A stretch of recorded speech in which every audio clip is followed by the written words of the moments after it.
know how many of you are following, but across the nation, there's been some talk of this chemical fog. Now, what I can tell you is I'm a citizen of Lincoln, Nebraska. Now, we didn't get the chemical fog here. Interesting things have happened. Story, a hazmat call not far at all from Lincoln Northwest High School. And Rescue now working with the health department to figure out how to best handle this situation.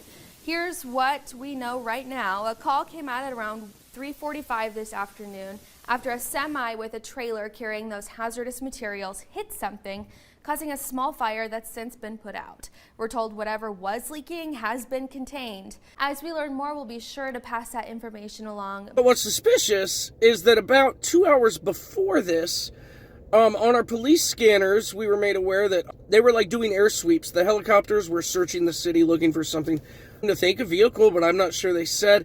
And then they switched to all encrypted channels. So right after this mysterious aerial search, there's a truck leaking gas in a school parking lot. I don't need to paint some crazy conspiracy for you to think that maybe those two things are related.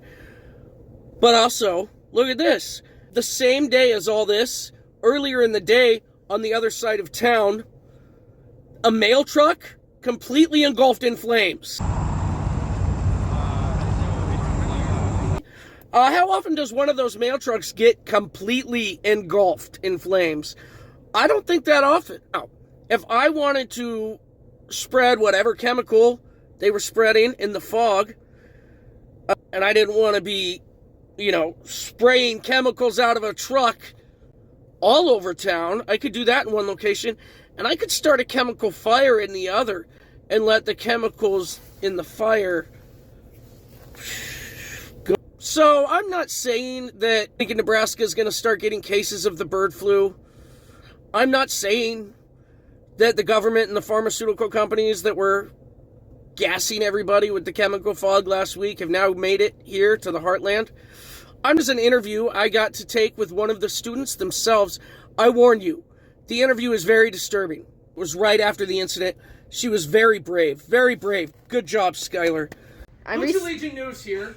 I'm sure many of you know about the conspiracy unfolding in Lincoln, Nebraska. Northwest High School was closed down while a mysterious truck sprayed chemicals all over the parking lot. A student here who's wishing to remain anonymous was there at the time. She was put into lockdown. As you can see, she's hysterical. Was it a Joker gas? We're not quite sure. They wouldn't give her any information. They're claiming it's from the pool. How do you feel, Skylar? She can't breathe. She can't even breathe. Skylar, how long were you locked in the school?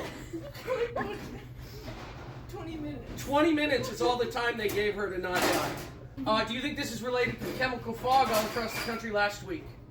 Probably. Probably, yeah. You feel like you might have the bird flu or norovirus now? Mm-hmm. Yeah. As you can see, it's already caused her face to break out in terrible hives. So what do you think? Am I crazy for linking these two things? I mean, definitely the aerial sweep of the city, followed by the mysterious truck spraying gas all over the parking lot. I mean, I'm not crazy for connecting those dots, right? I get why the mail truck seems, I don't know, maybe unrelated. It's suspicious if a mail truck is completely engulfed in flames, though, isn't it? Like, that's not normal outside of election season. What are they hiding? And Lucha Legion, that's been another episode of Conspiracy Corner.